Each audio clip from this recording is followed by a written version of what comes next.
Welcome, everybody, to Aeon Byte. Welcome to AB Live. Welcome to the machine, my son, and the means to escape it.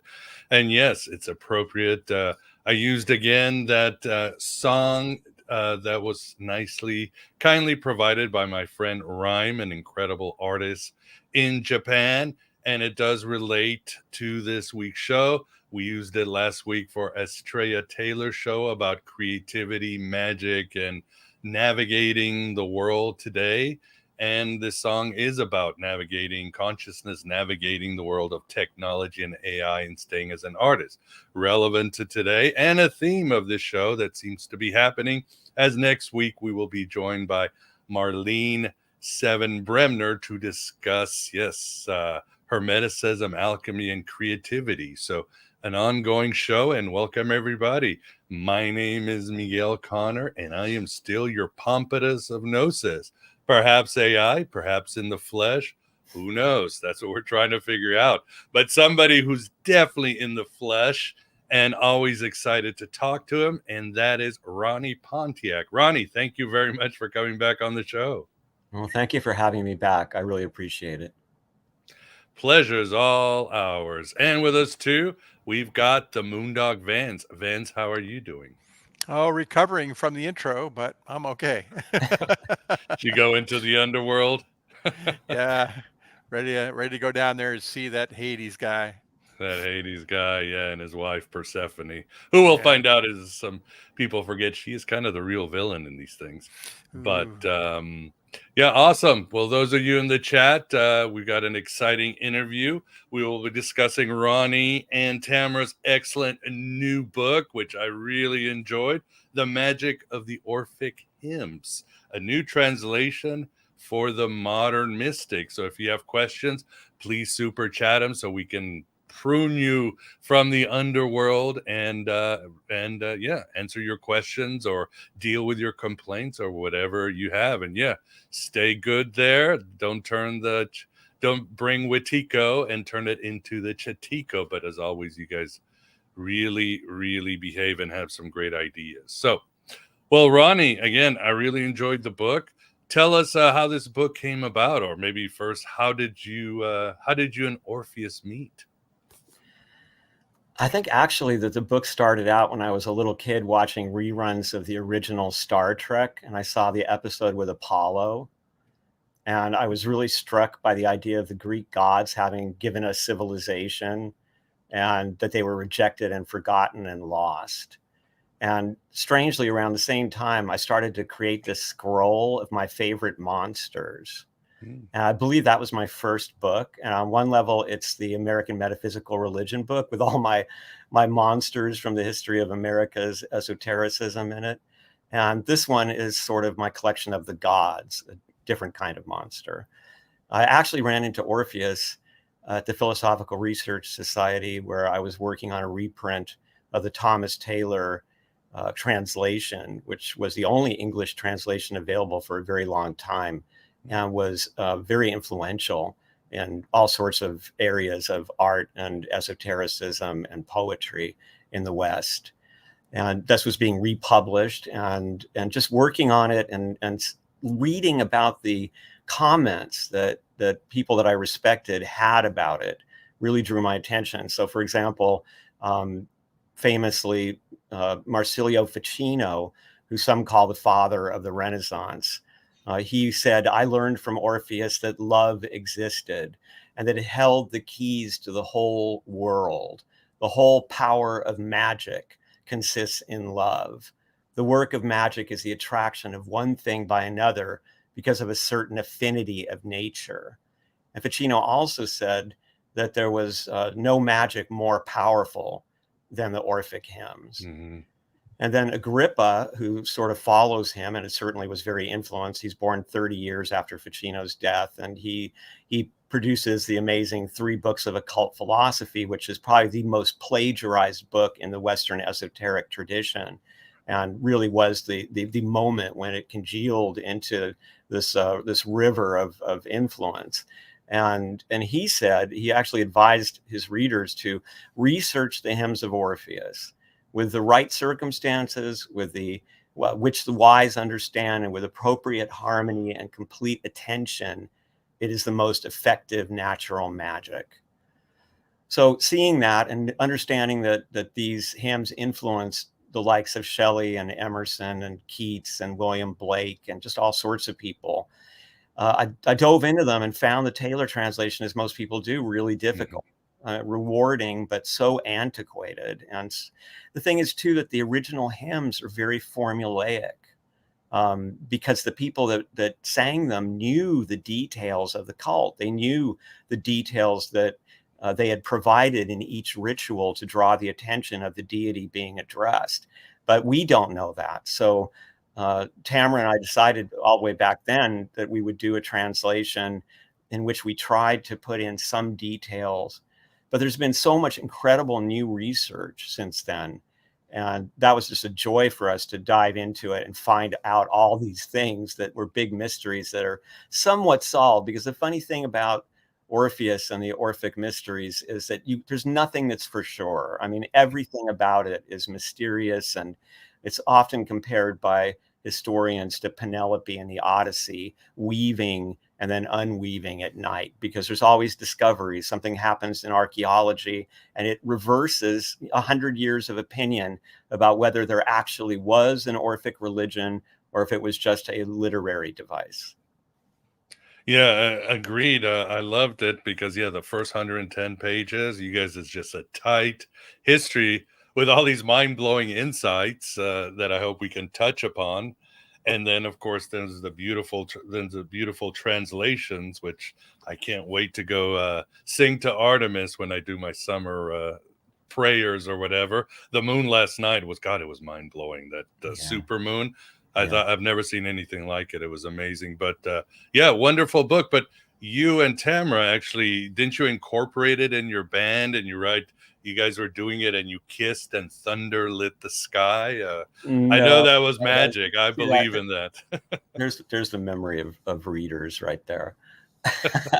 No, what happened was that we decided to sing them, but in a very quiet way. It was partly just a way of saying goodbye to our old life and entering our new life as musicians. And just we'd want to try them out too, because people had such powerful things to say about them. So we lived in this apartment in Hollywood. We had a view of other apartments, but a couple trees, and you could see the sky. So we actually stopped smoking dope and stopped drinking and all the musician stuff, because they didn't do that in the Orphic mysteries, although they may have had a special substance that they used if there was a ritual, which is a big question. And so we've decided that instead we would just softly sing them and try to pick the appropriate hours, the appropriate days, pay attention to everything that Ficino had pointed out, and also Agrippa, how transits were going in our own charts and what planets were most active in the sky at any given time. And as we did this thing, which was just meant as sort of a romantic, artistic lark, an experiment, weird things happened. I mean, the synchronicities were sometimes really shocking. So my favorite was when we did the hymn to Athena, this great horned owl showed up. And at the time, there were very few owls in Hollywood. And it showed up and landed on a telephone pole right across from our window, sat there during the whole hymn. And when the hymn ended, it jumped off and flew directly at us and then swooped up just before it reached the window. So we thought, wow, okay, that was weird. And then the one you were referring to was when we did the hymn to Aphrodite. While we were in the midst of it, this couple who were walking hand in hand stopped right underneath our window, and then they kissed passionately. There were a number of these experiences that were inexplicable and kind of shocking and unbelievable, and enough of them that we knew something was going on. And it continued to do that, by the way, even when we returned to it, when we did the book for Inner Traditions, weird things happened around it. Very cool. And how would you advise people to use the hymns? Just any way they want, a specific way? I mean, something similar to you and Tamara, or how to really experience them? They can be just literary. I mean, just enjoy the poetry. They're an amazing look at all the different aspects of human life. But if they've actually been tried out for ritual, not just by us, but when we were working on the book for Inner Traditions, we talked to friends who were involved either on the pagan witchcraft side of things or who were practicing theurgy, the Neoplatonic art of working on getting union with divinities. And so they were people that were experienced with using the Orphic hymns, and they tried ours out and reported that they became favorites that seemed to be really effective. So I suggest that what they were intended for is not like magic to bend the world to your will. Like if you're trying to get something in particular, these are not really the right choice for that kind of thing. They are for tuning yourself up to the harmony of nature and the divine in nature. So as you go through them, or as you choose a particular one, what you are doing is you're lifting yourself to a rapport with that deity. And the idea is that by doing all of the hymns, you tune up all the different areas of life. And it even includes dreams and death and sleep and just about everything. And that is a really amazing, at least as we experienced it, because beyond the synchronicities that happen to us, there really is a sense of this tuning. And Orphism is closely related to Pythagoras. And Pythagoras used to use music to tune emotions and to achieve certain states of meditation, and was very concerned about what chords could produce what kinds of effects, including healing. And we don't know whether Pythagoras was strongly influenced by Orpheus and the Orphic mysteries, or if he actually may have written a lot of this stuff and maybe even used the name Orpheus. There's a name out there, Orpheus of Croton. Mm-hmm. And there are some ancient writers who say, yeah, well, all that stuff signed by Orpheus was really Pythagoras and his community. But no one is sure because, again, the evidence is so slight and the evidence can point in more than one direction. Oh yeah, I love the different ideas that you bring and possibilities, and yeah, I love the writing. I love the hymns. For the audience, I have to say that Ronnie and Tamara have been invaluable in helping me with the Elvis bio. I am eternally grateful for it. They've certainly improved the book, and it's amazing. And of course, he knew I was going to catch it as soon as I saw it. But Elvis appears in page 50, so I was very happy. And then, of course, you mentioned that in the when he's with the Argonauts, Orpheus does say he went to Memphis. It was Tennessee, right? He's among all those great Greeks who supposedly visited the Egyptians, but really it was Tennessee. It had to be Tennessee. Yeah. He had to go. He went to Graceland. It's funny because Elvis illustrates that Orphic archetype. And we have a great quote in there from a wonderful jazz musician who's also an expert on Neoplatonism and on Plato, who said that when he was a kid, he actually saw Elvis. He was in town to see somebody else, a great jazz musician, but he saw Elvis, one of the very earliest gigs, and he saw Elvis being chased by the Maenads. Mm-hmm. and people screaming, "I got his scarf, I got his scarf," and he had this chill that he was watching Orpheus. Oh yeah, I mean, there's when he started, or all the time, he made the stupid mistake of he put his keys. Some lucky lady's gonna get my keys tonight, and they had to stop the concert. And the women, like the Maenads, they were trashing the place out. I mean, he had that sort of ecstatic power that Orpheus had too over everybody. Mm-hmm. And he's of course the androgynous, forlorn, kind of sad crooner that. Well, Orpheus really started that stuff, didn't he? He really did. It's funny. He's kind of the ultimate counterculture figure in the West. And mm-hmm. the first 3 books that I've been working on, the first 2 are out. This is the second one, obviously co-authored with Tamara. And there's a third one on the Rosicrucians, are really about countercultures. The American Metaphysical Religion book is about this vast 400-year counterculture in America that was ignored by historians. And this is about what might be the richest root of counterculture in the history of the West. And what you see here is a culture that worshiped the Olympian gods, that worshiped heroes who were warriors like Achilles and Hector, and who when Homer's writing his heroes, Nestor, one of the kings, says, back in the day, the real heroes, they would have kicked all your asses. They were really strong. They didn't need all these fancy weapons. But then Orpheus comes along. And in some sense, this, I believe, is a shift from a warrior culture to a city culture, a civilized kind of approach to we all have to get along. And the Dionysian religion was sort of an invasion into the Olympian world. It was a little more savage. I mean, the Olympians, they took sacrifices, but those were basically big barbecues. The whole community would get together. They would sacrifice an animal. They would put some of the parts together and the gods would enjoy the perfume of it. And then we'd all eat it. Mm-hmm. But when Dionysus came along, things got weird. And Euripides, of course, captures this beautifully in his tragedy, where he has Dionysus show up and absolutely destroy a city, starting out by getting the king, Pentheus, who is a manly man and who despises Dionysus for being effeminate and given to sensuality.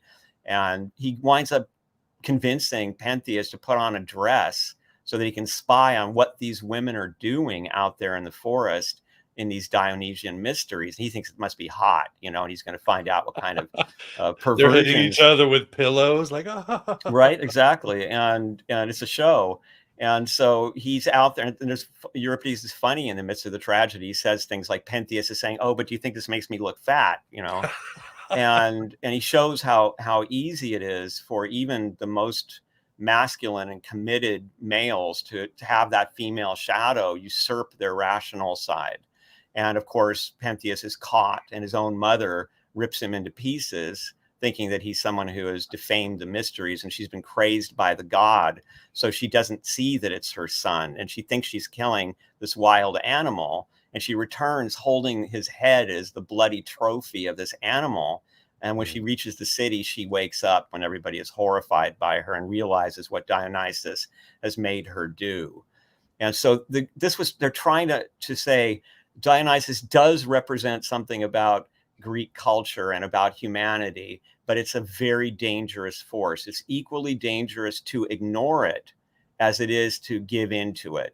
It's dangerous to fight it, but it's dangerous to completely lose yourself in its ecstasy. Now, Orpheus comes along and he says, no more animal sacrifice, because we think that he was teaching a form of reincarnation. We know Pythagoras was. And so the idea was your mother, someone you love deeply in a former life may be this animal that you're killing and eating. And also, as a soul, you only need one body. You don't need to consume other bodies. If you do that, all you're doing is you're bringing down your clarity, and you're making it harder for your body to be an easy vehicle for your soul. And these are shocking ideas. He's also non-violent. He doesn't want his followers to engage in warfare. He doesn't want them to care about being good at weaponry and fighting. Quite the contrary. He's teaching peace, and he's teaching that we are preparing to die, that this world is a punishment, and that we are here to learn to please the gods. And you can't please the gods, Orpheus taught, by being violent, by killing animals, by smearing bull blood all over yourself and bellowing. He said, look at Apollo. And Apollo was the god that Orpheus was the high priest of. Some people argue. And so he says Apollo is about harmony, civilization, wisdom. And that's not entirely true, by the way. There was a very dark side of Apollo with his wolf totem and the famous statue of him with a hammer waiting to smash a lizard on a tree trunk. Right. But Apollo, in the Orphic tradition, is the savior of Dionysus. So let me give your listeners a little background on that. Sure. One of the ideas that is supposedly Orphic, and again, no one is sure if it really is the idea that human beings were produced from the fusion of the Titan and Dionysus. And what happened was, when Dionysus was born, Zeus just adored him, let him crawl up on his throne, meaning that Dionysus had the power of Zeus over all things.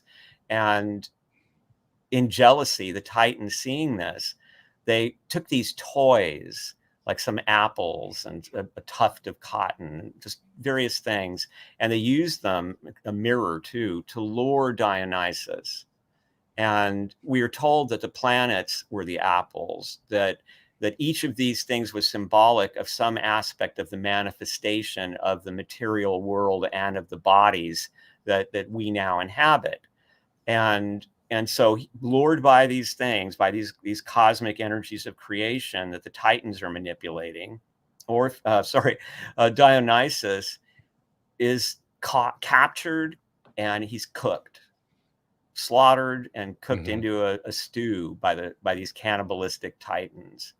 And Zeus finally gets wind of what's going on, and he sends a lightning bolt and fries the whole scenario. And what happens is that there is divine Dionysus in there. from the body of Dionysus, and there is the Titans. And from those ashes of the combination, human beings are born. And so this is the famous Orphic saying, I'm a child of earth and of starry heaven, but my race is of heaven. In other words, I may be part Titan. I may be part of the forces of the material world and be blindly destructive. Just anything I do leads to some kind of destruction. I'm filled with anger. I'm filled with paranoia and jealousy. And I hate the gods. And I hate the world that they've created. And that is every human being on some level. We all carry that. Right. And then, but also, we are all children of Dionysus, or as it's sometimes said, the tears of Dionysus.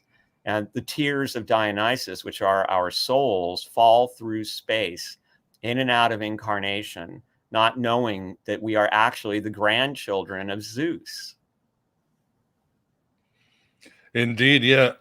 They were Cult of Orpheus was definitely Adam and Goody Two Shoes, and as some have said, and again, this is all speculating, Ronnie. We're all speculating that the Cult of Orpheus might have been very influential with the Christian Gnostics. Obviously, Clement of Alexandria says, Jesus is the new song of Orpheus, as you mentioned in your book. But yeah, the idea that we are divine sparks trapped in matter.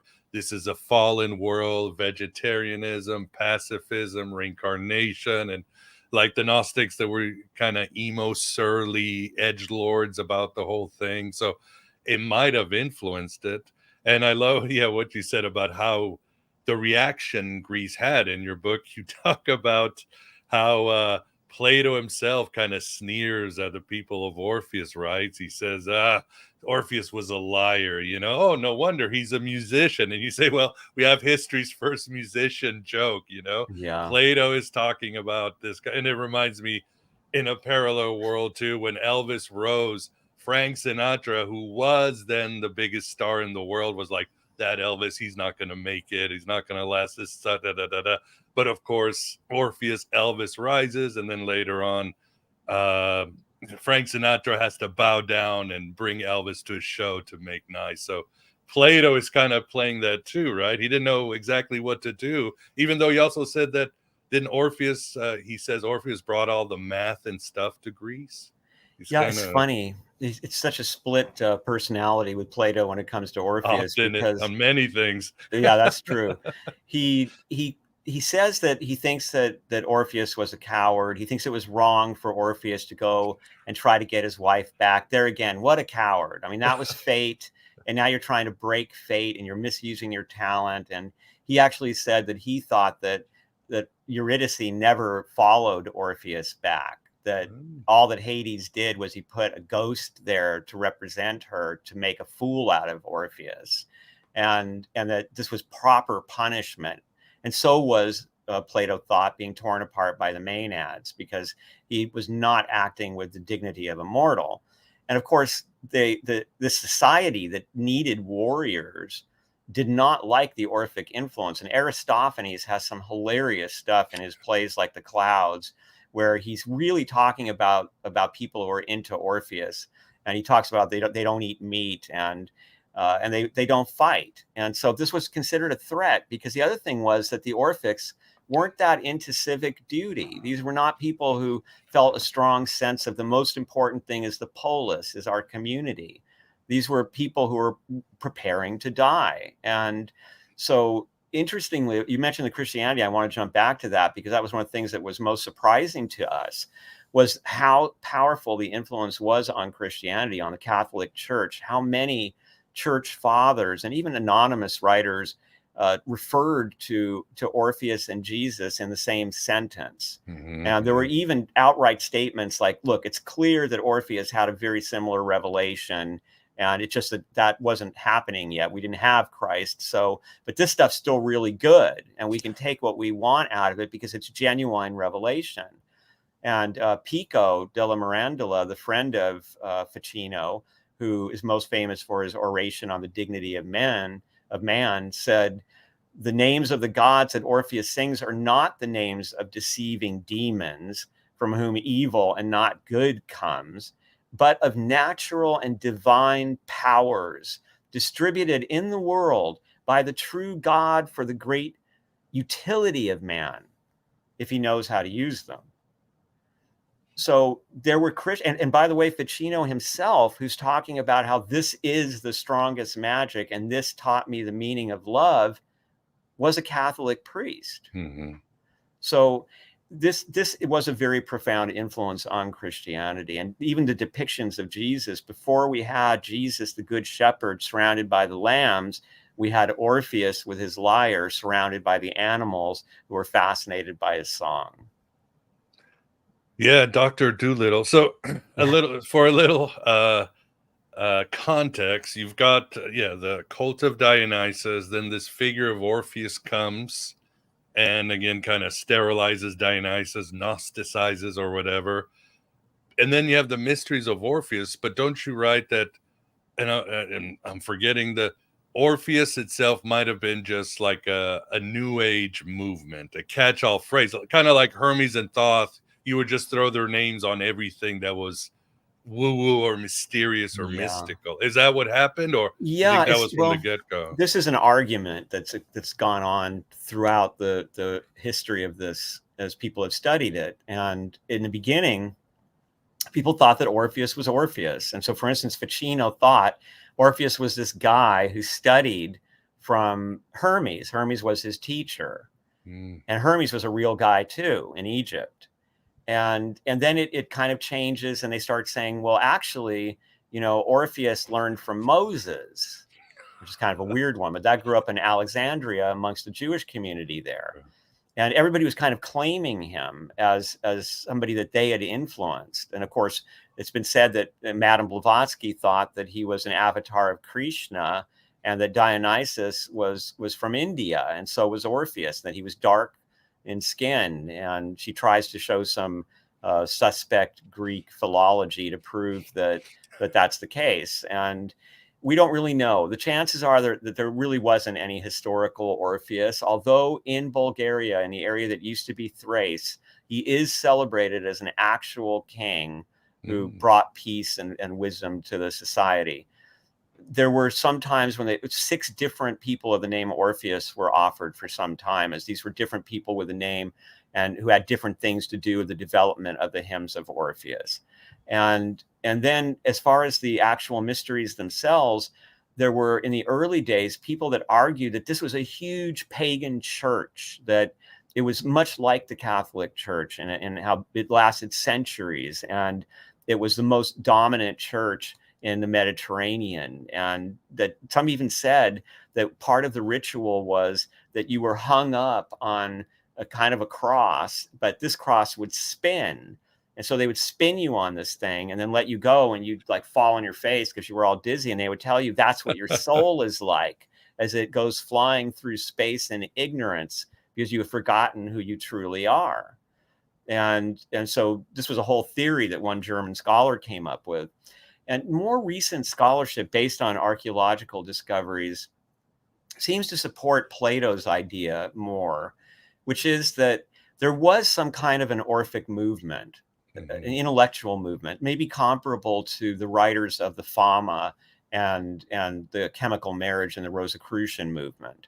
And that there were people who took up these hymns and these other writings of Orpheus that were put out there for the edification of people and to lift society and to lift the individual. And they started to use them as a kind of holy book. And much like mediums in America, at all times of our history, they would try to find people who had rich relatives who had just died, or a wealthy family in a town that was mourning. And they would go there and they would say, if your relative wasn't initiated, then they're in a terrible place right now. And for a small nominal fee, I can do a ritual and help them find where they need to go. And by the way, I have these books available, which could help you guys. And there's also, for those of you who wish to afford it, we have these gold leaves on which we've written these important formulas, and we bury them with the dead so that they have this to consult, so that they're sure to reach the Elysian fields and not wind up in forgetfulness, being incarnated again. And Plato just thought they were the lowest of the low, just preying on people that way. And that may very well be the case. We do find evidence that there was something like that going on around Plato's time. At the same time, the myth of Orpheus, as you and Tamara write, is not particular to Greece. It's almost like it's something in our human psyche, right? You write about there's a story in Japan, there's a story of the coyote in native lore where the coyote loses his wife and death God has to show him. He kind of makes the same mistakes as Orpheus. So this is a Yeah. universal myth. Very much so. There's a number of them in indigenous, like you just said. I mean, many of them, not just that one. And there's a wonderful Hindu one about the god Yama and a very devoted wife who tricks him into bringing her husband back to life.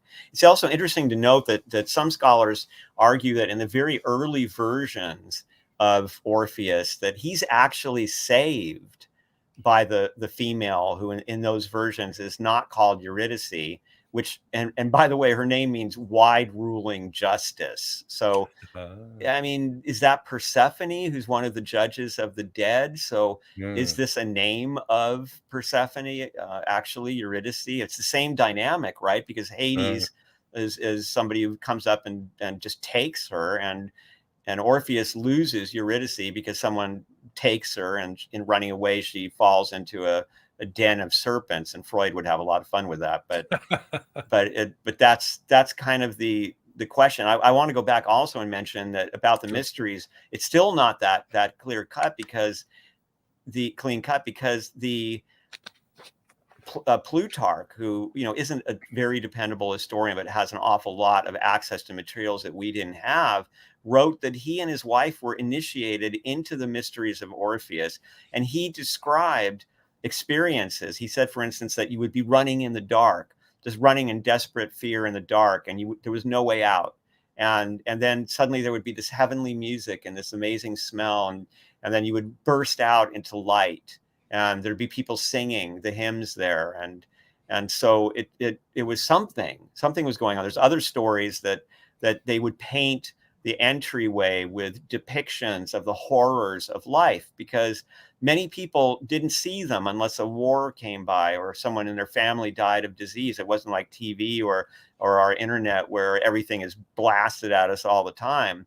And so here you would walk into this sacred cave and you would see old age and disease and wounds and all kinds of horrors of life that would make you feel a sense of apprehension. And then supposedly you put on the shroud of death and you sat on a stool for a long time contemplating that. But we don't know if that really happened. Again, it's really speculation. Yeah, I'm sure there's probably many variations. Again, if it was sort of a new age wide thing, who knows? I mean, so much going on there. Vance, what do you think? Do you have a question or from the audience? Yeah, a couple of things. Is there any connection between David in the Bible with his lyre and the Psalms and all that stuff? It was so musical, and Orpheus. There seems to be must be something going on with that. Well, it was definitely recognized, and it's cool that you mentioned that, because we see this transformation of Orpheus in the medieval era. He disappears, like when the Neoplatonists are gone, the church kind of keeps him alive, but only amongst the intellectuals of the church. And he pretty much disappears, only to reappear among the troubadours, where he begins to become a symbol of the ultimate musician who sings about lost love and knows all the mysteries, and very inspiring to the troubadours, who were always singing about love that couldn't be consummated, and who had a lot of esoteric knowledge built into their music. And then after a while, they get tired of that one. That one's very chivalrous. And then they decide, no, he's a warrior. He's a warrior and a musician, and he's just like King David. So then writers begin to compare him a lot to David. And then as far as was there an interface, I mean, the chances are that these were similar roles, because many societies had musicians who were carrying esoteric knowledge. And in some societies, they brought reform and changes. And so, for example, one of the very unreliable but really enjoyable esoteric scholars of France, Fabre de Olivet, he wrote in his bizarre kind of history based on his theories of how languages morphed through time, that Orpheus was the guy in the West who, when the power of kings was declining in the ancient world and chaos was threatening to take over, that he switched the seat of power from the thrones of kings to the priests and to the schools of mystery. Highly That is, unlikely, but an interesting Mm. perspective. There was some truth in it, in a way. but at the same time, it makes sense, Ronnie, because more good scholars have noticed that the habits and symbolism of the ancient Hebrews parallels the cult of Dionysus. It was probably some ancient animistic, shamanistic movement Yeah, that was all over the place. So yeah, I think Orpheus so. would fit with David. Yeah. Very much so. And Joseph Campbell talked about how there was this period of, the climate went bad, food became more difficult. There was a lot of war because people were driven out of areas that they had been inhabiting for generations. And I think he calls it the Great Lament. And there's very similar art and music produced all around the Mediterranean during those days and all over Europe. And it's easy to look at that and say, well, that must all be Orpheus. And in fact, there were people like the guy who made up his own name, the Baron Hankerville, who was an incredible collector. Or really, he's the guy who enabled collectors of antiquities. But he created these huge books in which he showcased these antiquities. And his theory was that he actually found this egg, like an Orphic egg with a bull, which these are symbols involved with Orphism, that was in Japan. And he was like, see, that proves that Orpheus was in Japan. With Jesus. Yeah, sure. Exactly. That's crazy. Yeah, it was very popular. Anything else, Vance? Yeah, I can't help but notice that as an instrument, the guitar in our society has had a huge lifetime, and I wonder if there's some connection with Orpheus and his lyre and the guitar. Is there something magical about stringed instruments that, that causes them, Yeah, to that's an interesting persist? question, because first, there's an interesting theory here, which is that some scholars are arguing now that the original instrument of Orpheus was a reed flute, because they Hmm. couldn't picture this guy who made it a terrible sin to sacrifice an animal strumming the strings of guts that Yeah. might have belonged to Oh. his mother in another life. Yeah. So it seemed highly unlikely. So it could be that he played flute originally, but certainly among the Pythagoreans and among the Orphics, the thing about string instruments is what makes them so horrible for guitar players is tuning them, right? Because they're Oh always God. you pull a string and it goes out of tune. And yet it's in that balance, in finding the balance between those strings and finding the harmony there, where suddenly everything is intonated perfectly and everyone can recognize that sound. There's this chiming, almost heavenly quality to it. And so I do think that Orpheus first, as the symbol of this incredible reformer and this kind of the root of all counterculture in the West. This like you were saying earlier, Miguel, this sad singing, beautiful, somewhat androgynous musician of incredible talent, making these heavenly sounds, and really changing how people feel and what they're experiencing as they listen, and that turns into, I mean, that's Homer, and as he's sharing the Iliad as a story for years and years, for generations. It was a story that was only spoken and never written down. And then it continues, as already mentioned, to the troubadours, who are again this Mhm. romantic figure going from castle to castle, declaring their love for these beautiful, noble women that they couldn't really make love to, but dedicating their lives and creating this art. And there's such a self-consciousness of it with the guitar. So whether you're looking at jazz or you're looking at rock and roll, any of it really, you find Orpheus over and over again. There's an Orpheus melodic metal band right now.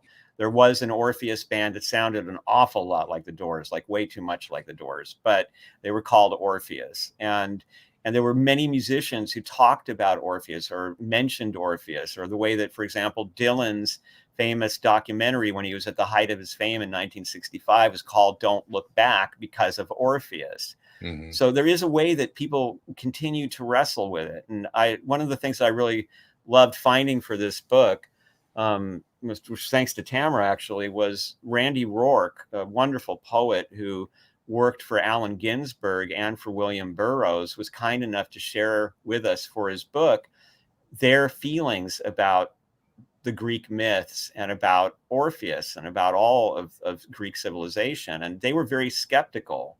There was a lot of bad poetry that had been written in the 30s and 40s, based on the Greek myths. And they didn't like that. They said they wanted to make themselves the myth. They wanted to make the current city the myth. And famously, Ginsberg said that he thought Kerouac, the myth, was more important than any of the ancient myths.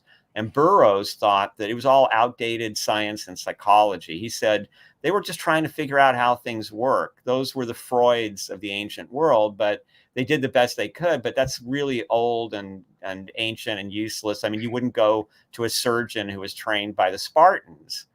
and so that kind of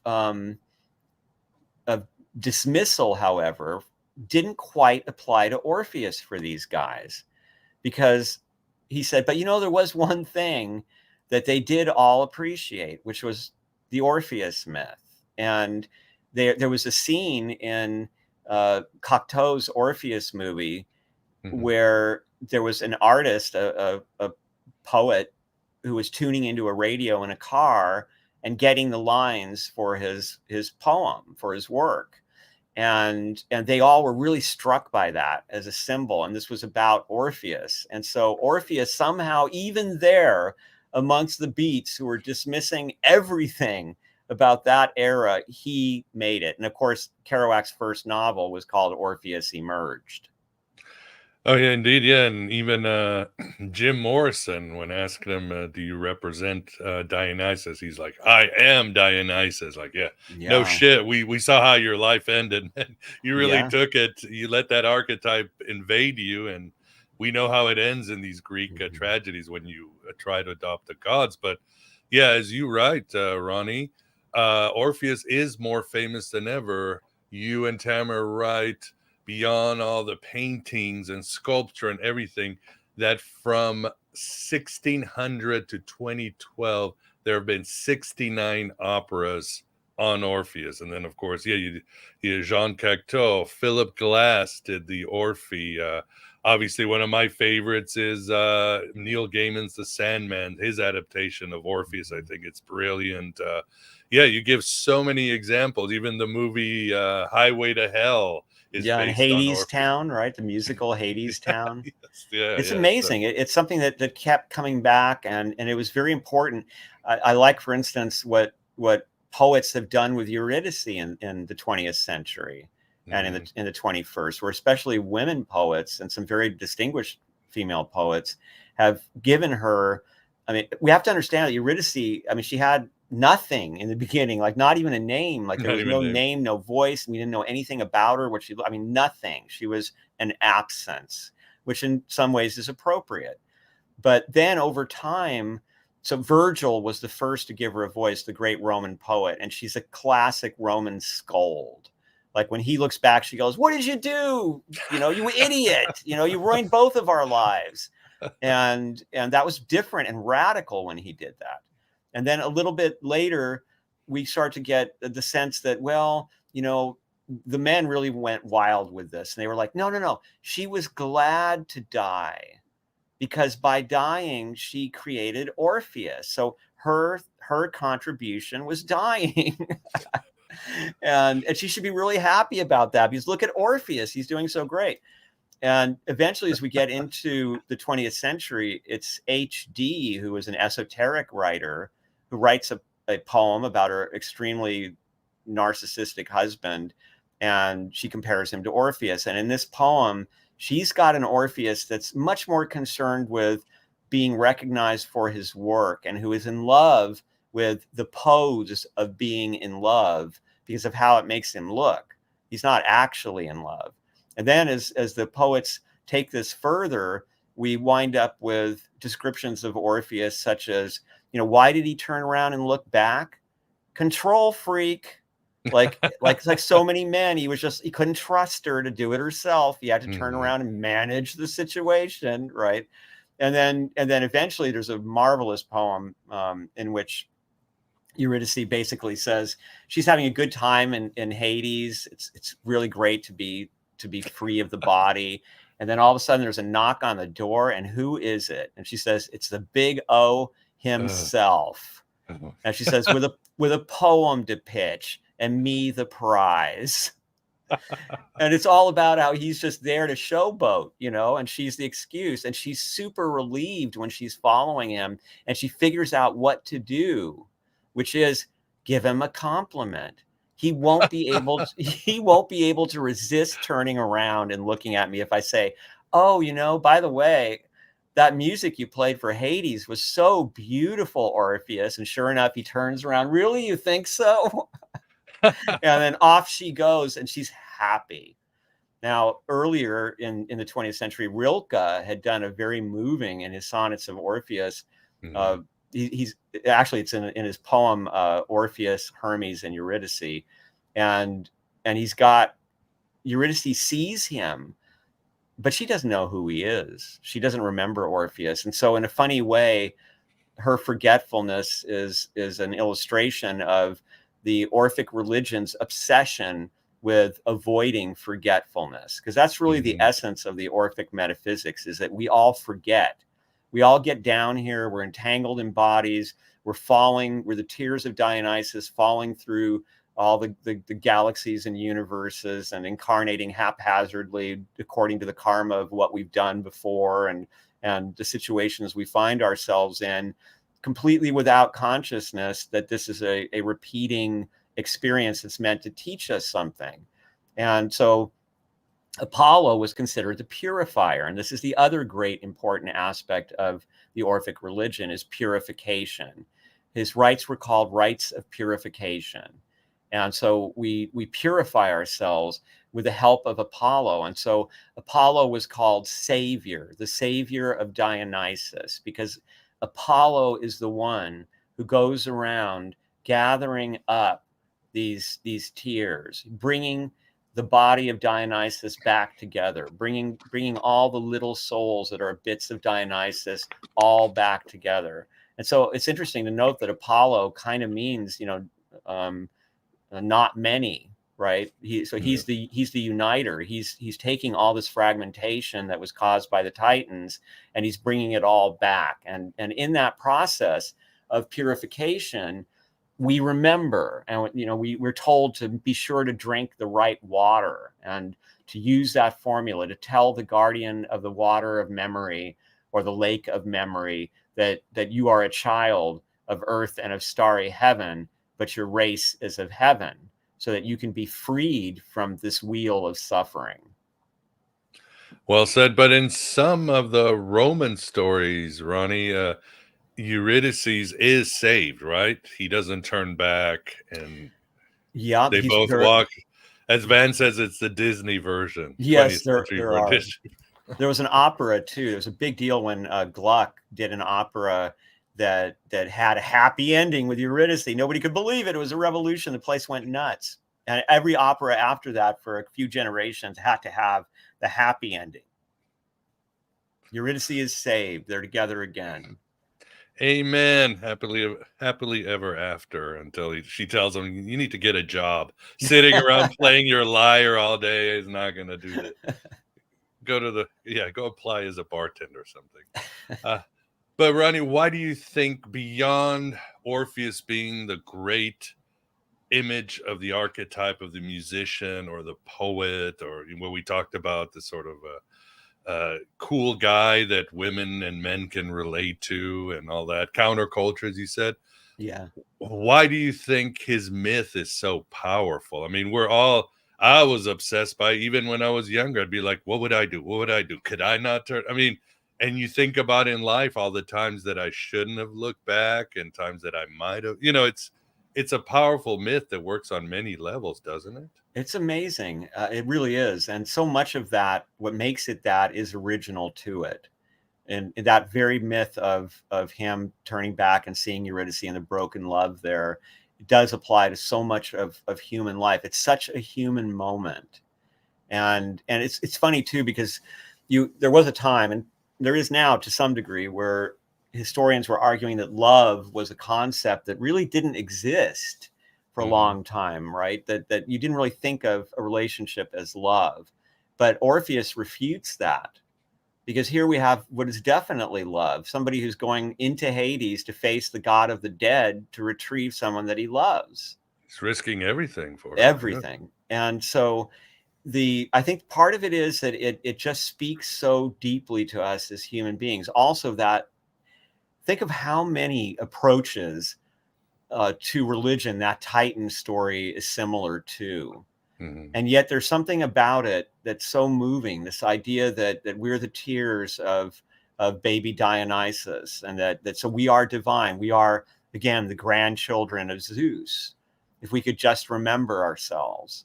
And I think that's also something that's very meaningful to people. So he comprises, in a rare way, in a little bit like Jesus, who does the same, the very worst experiences human beings can have.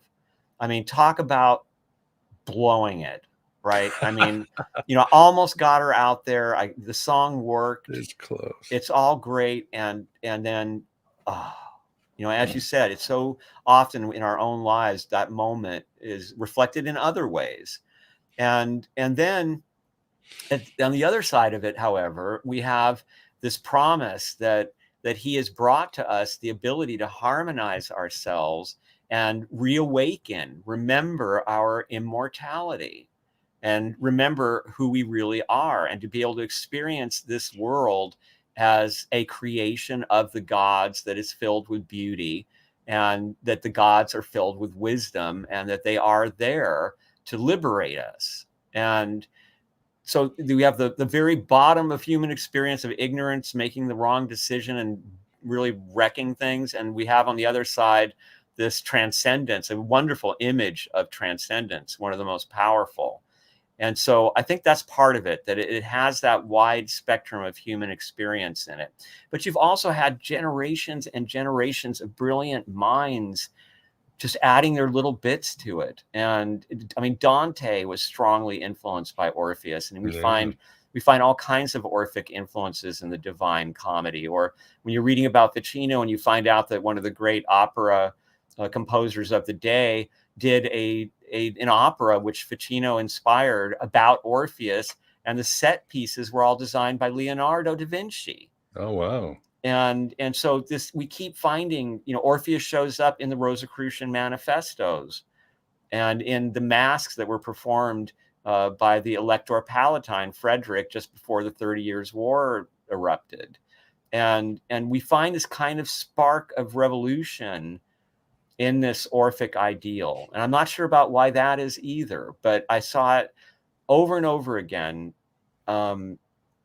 I mean, it was one of the things that we were most struck by in our research, was how come it seems like every time Orpheus pops up, suddenly there's this little renaissance, or a big one.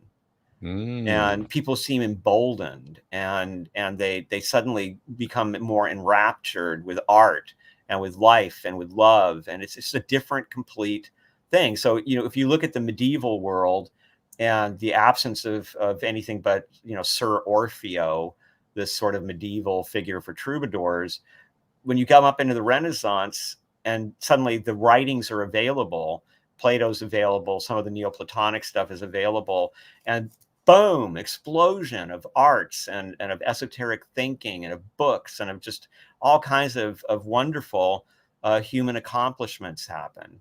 And we trace this in the book, how it just seems to keep happening. So people find it, whether it's individual artists like, Rilke, the great German poet, who had that sense of Orpheus is haunting me, he said. I keep finding little postcards with Orpheus on them, or somebody mentions Orpheus, or this was right before he wrote sonnets to Orpheus. And so here's this a lonely guy, but has this hugely influential poetry that's inspired by Orpheus. But then you have whole groups of people who got together, like the Academy of Orpheus, essentially in France, that were Catholics and Protestants who got together to do what they called Orphic singing, trying to create vibrations that would stop the war between the Catholics and the Protestants. Fascinating. Yeah, and excuse me, with obviously with Freud and Jung that have a blast because the underworld is always the unconscious or the collective unconscious and the treasures and all the forces down there.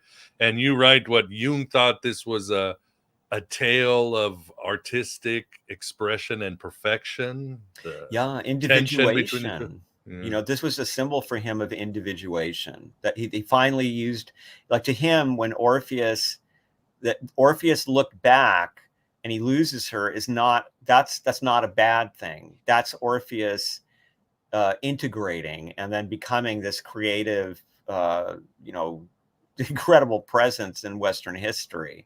And so he said that to him, it was a good symbol for the process that his therapy was intended to create, to help you individuate into the best you that you can be. And so Orpheus, what does he do? He tries, he fully experiences, he's mourning Eurydice. He has the courage to go to Hades. He performs the song that makes everything stop. Prometheus's liver isn't getting chewed on anymore. The rock of Sisyphus isn't being pushed up the mountain anymore. Everything stops and everybody listens. All the ghosts gather around like a giant audience. And so he does that, and he gets the commitment, and he's starting to bring her back, and then he makes a mistake. He's a human being. He's partly Titan. He's impatient, and he's insecure, so he turns too soon. And then he loses her, and he mourns that. But while he's there every morning singing to Apollo on that hilltop, finally, in one version of the myth, Apollo takes pity on him and teaches him the mysteries every morning. Mm-hmm. And that's when people notice what's going on, and the men all join him to learn these mysteries, which really angers the Maenads. And they say that he has destroyed the rites of Dionysus, so they tear Orpheus apart. And it was said that his head was thrown into the river, and that it softly sang all the way to the island of Lesbos, causing the animals, the river, and the sky to weep. And finally, on that island, Apollo took the head of Orpheus, and he put it into a cave to be an oracle of the gods. And it was considered a very good oracle, where the nightingales sang with a special kind of sweetness. Beautiful. Yeah. Reminds me of the Oasis song, Don't Look Back in Anger. And for the audience, it's kind of a gruesome ending, but people just should know that Orpheus was never even a mortal to begin with, right, Ronnie? He was no. Unfortunately, you and I can't be Orpheus or Vance. He kind of had a head start, if you would. Well, he first appears as one of the great Greeks on the Argo, which is, we compare it to the first tour bus. I think that Orpheus is kind of the first rock star in a way. He's the women love him and they hate him. The men all are around him. Everybody thinks, oh my God, his lyrics, they tell you everything you need to know. He's effeminate. I think he's gay. It's all right there. And what? You said Ovid was like, did you? Yeah, you're right. Ovid blamed Orpheus for bringing homosexuality to Greece. Yeah, like they needed help. Right, exactly. Well, he wrote this song about this red-lipped boy, and they all went nuts. It was that they couldn't stand it, and so here he is, this great mythic figure who's hanging out with Hercules and Jason on the trip to get the golden fleece, and everywhere he's going, he's establishing new mysteries of the gods with songs, and these are all rites of purification that are supposed to help people reach that understanding of what the divine wants from us in life. Beautifully said. Yeah, but Orpheus was he was half god. He was a demigod. I forget who was his mother was one of the Calliope, one of the muses. Yeah. So it's interesting, isn't it, that his grandmother was memory. And here's this obsession with memory and all the Orphic work of remembering who you are and where you came, not forgetting that life, and then, oh, here's a brand new life, which, it's kind of fun. I mean, every life has suffering, but if you have eternity and you're living life after life, it's sort of like binge watching some show that you like or something. but he was saying, look at, there's this world of freedom that we have to get out of here, because this is the wheel of suffering here. This is a wheel where we continue to live in ignorance, and we have to suffer the consequences of being trapped in mortality. Yeah, and we got to get out, or as Peter Gabriel sang in the Carpet Crawlers, you got to get in to get out. I think that's the great song. And as a few more questions as we get to the end, there's one section, well, God, that blew me away. Talk about Dallas or dynasty, and that's the Emperor Severus and his reign and his thing. I was like, that is one of the wildest Roman families I've ever seen in my life. I mean, they were priestess of Baal, and they were just very, very strange. And I love it. Yeah, his grandson. I think the thing that you can say, the mic drop, is his grandson Elagabalus. He invented the whoopee cushion. I was like, that's it. That's your place in history. Yeah. In the second century, Vance, or the late second century. Yeah, he was a shitty invention. It was pretty. And he also he was quite the surrealist. He would have parties where he would only have people who were bald, or people who only had one eye, or he would have parties where there was only white food or only green food. And supposedly at one of his parties, he deliberately had so many flowers dropped from the ceiling that several of the guests were smothered to death. He was quite a character. And the four Julias, I mean, man, I don't do much screenwriting work, but I'm like, HBO needs to do the four Julias someday. Move over Caligula. Because it's just, and also the Julias are so amazing, because what you have there is a moment in Roman history where Rome is really near its end, and it could have ended then. And it's two real foreigners. I mean, the emperor was part Roman and part African. And so the Romans hated that. They were like, this is a guy that is related to Hannibal, our greatest enemy in history, and now he's going to be emperor. And then his wife, whom he married supposedly because an astrologer said that anybody who married her would rule the world, she was the daughter of the king and high priest of Baal. Yeah. No, the Romans were mortified. Yeah, Syrian, right? And so they were like, so now we have a Syrian empress and an African king, emperor, and now we have this specter of the possibility that we may wind up getting a high priest of Baal in as emperor. And that's what happened, because Elagabalus was the high priest of Baal. And so he was a great character. I mean, that whole section, and just by the way, Caracalla, I mean, this guy who deliberately had all his portraits done scowling, and his father's last words to him were basically, screw everybody but the army and give them lots of money. But they kept Rome together. And what I found fascinating about them was that the Julias really understood the value of Rome. Like they kept it together. They worked in the Senate. It didn't last long, but they were trying to tell everybody how important the fact that they could be the rulers of Rome proved that Rome was right, that Rome was something amazing and wonderful and beyond a normal nation, right? Yeah, because somebody like, and it's kind of reminds me of our own era in the sense. No, it is. That's why it was so shocking, Ronnie. You've got a pandemic. You've got the emperor saying, I'm a woman. I want to pay a doctor to change my sex. You've got the Praetorian Guard, who are basically the military the generals of America, calling the shots and back. You got all these parallels, and I'm really like, these are probably universal themes, although very striking to today. And of course, the syncretism of religions and ideas and which Yeah. really supercharged the cult of Dionysus in those Some books. people think that the actual origin of the hymns of Orpheus as we have them. Now, I should say that Orpheus was thought to live one generation before Troy, right? So before the time of Homer. But in the hymns as they exist today, they could very well be the product of the symposiums that Julia Domna, the first of the Julias, Julia, they call her Black Julia, Julia Domna, that she would have. And these were amazing symposiums. That you had Galen there, who was the authority on medicine for 1,000 years after that. You had one of the great jurisprudence minds of all time in Julia Domna, and in some of the people that she had attracted into her service, who redesigned Roman jurisprudence and made it the basis of what today is Western jurisprudence.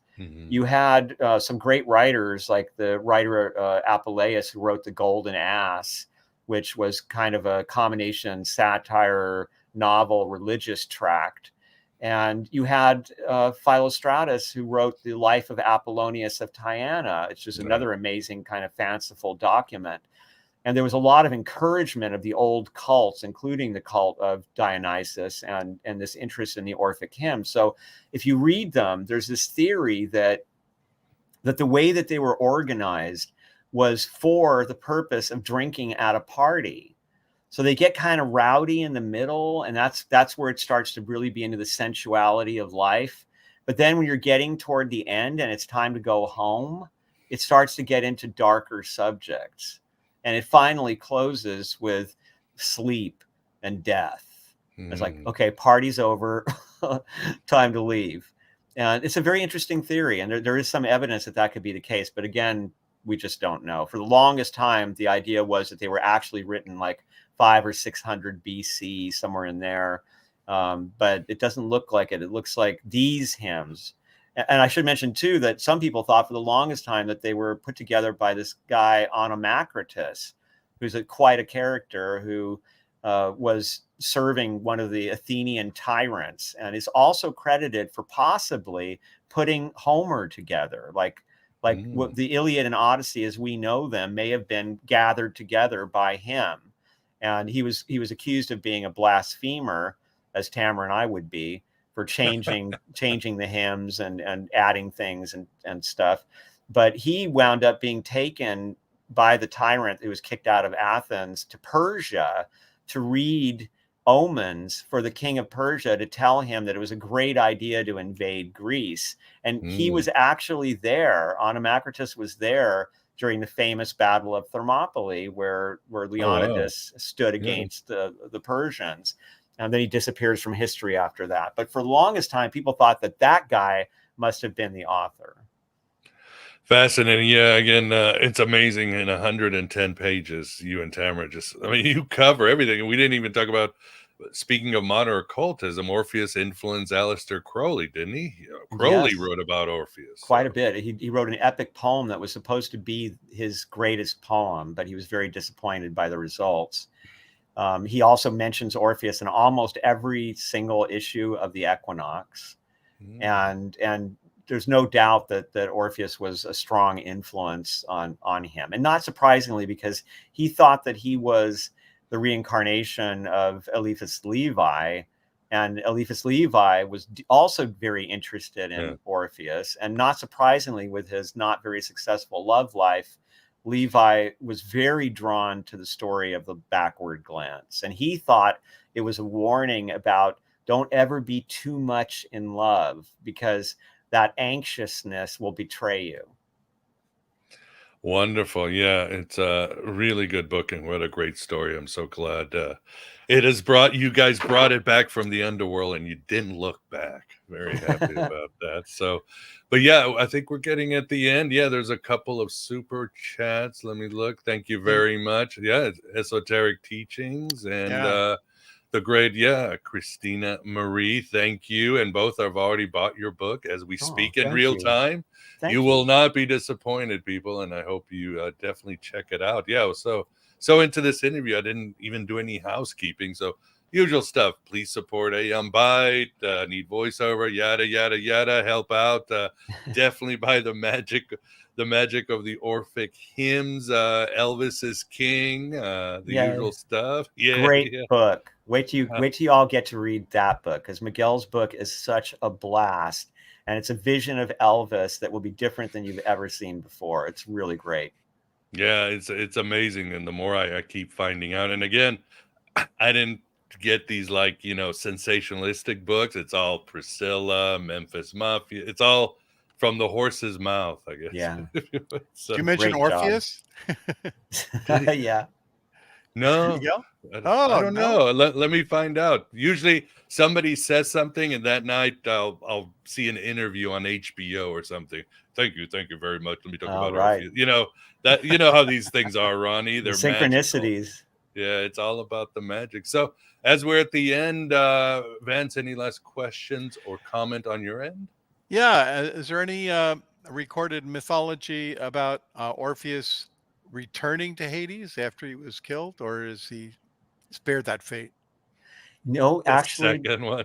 it's such an interesting question. No, actually, there isn't any record that I know and there should be. I mean, some literary writer, at least it seems to me. I mean, there's a reunion, right, when he actually gets there. But I think that Orpheus was considered to be someone that was immediately taken to the Elysian Fields, and the Elysian Fields.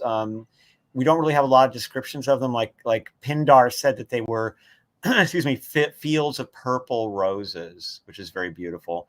But that's where the great philosophers and everybody that the Christians thought were almost good enough, but they just unfortunately didn't live at the right time to have heard about Jesus. They were allowed to stay in the Elysian Fields in early Christianity. But the Elysian Fields was a Greek idea, and it was where heroes went to be rewarded by the gods. So, for example, when Socrates in the Platonic dialogues is saying, hey, guys, it's not so bad, I'm going to drink this poison and die, because either I won't know anything or I'm going to get to meet all the great people of history. And the first one he mentions is Orpheus. Oh, And what does Orpheus mean? I think you meant priest or something like that. There's a lot of Oh, we don't theories. know. We don't really know. I am intrigued, and I think what you're referring to is there's a wonderful book called Black Athena, which is it was the first really in-depth academic work that said, wait a minute, why don't we take the Greeks at their word that they were strongly influenced by Egypt and by Africa and see what we can find? And he found quite a bit of evidence, at least from his argument, and some of it's quite convincing. So, for instance, when we talk about Orpheus being all ripped apart and thrown into the river, well, that's Osiris.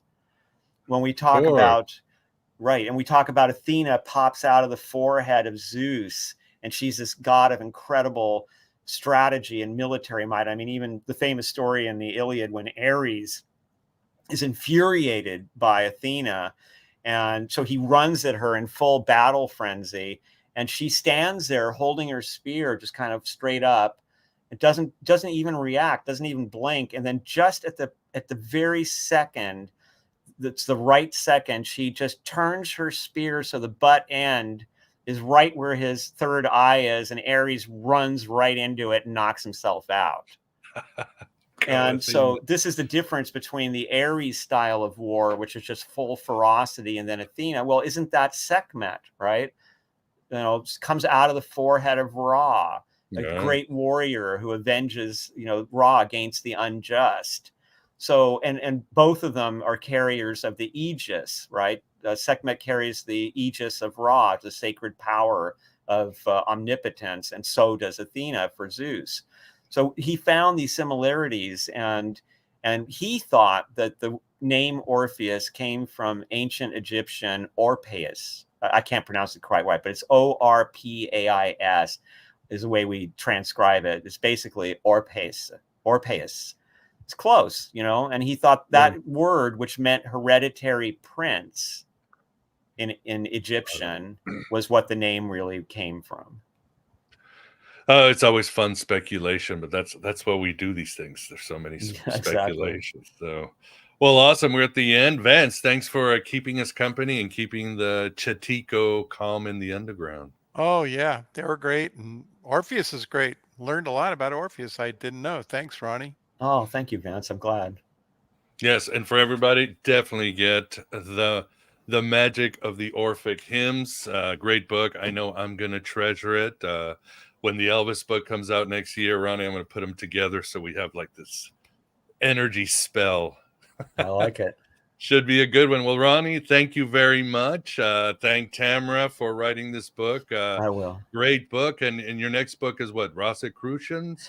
Yeah, that'll be the next one, I think. I don't know when it's coming out. I think next year, but Inner Traditions already bought it. And that's going to be a look at all this new research about Rosicrucianism and how it reveals a really fascinating counterculture. Awesome. Well, we're glad you're on this theme of countercultures. Keep at it. So Thank you. help society. Well, thank you very much, as always, for coming on the show, and look forward to our next chat, and definitely look forward to our next chat about Elvis, as always. Oh, yeah, anytime. All right, everybody, thank you very much, and yeah, have a good Labor Day weekend. We will talk soon. Great shows coming out next week. Again, Hermeticism, a show on the psychology of totalitarianism. A lot of great shows with a lot of good themes. So yeah, keep coming back. And as I always say, write your own gospel, live your own myth. Take care, everybody.